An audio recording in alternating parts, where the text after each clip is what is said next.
Kak, aku mau tanya deh. Misalkan aku mau daftar di STIN bulan Juni nanti.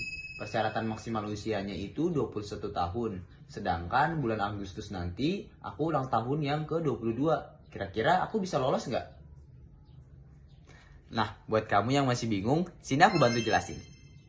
Jadi, beberapa sekolah kedinasan itu memiliki acuan penghitungan usia yang berbeda-beda ya. Ada yang menggunakan acuan per 1 Januari, ada juga yang menghitungkan usianya per periode pendaftaran dimulai.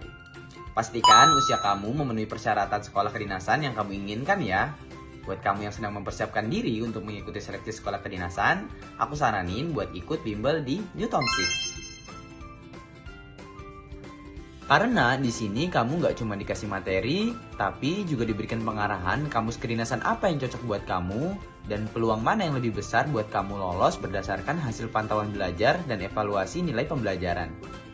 Selain itu, kamu juga bakal dilatih kemampuan fisiknya agar bisa menghadapi tes kesehatan dan kebugaran dengan maksimal. Tunggu apa lagi? Yuk, buruan daftar sekarang!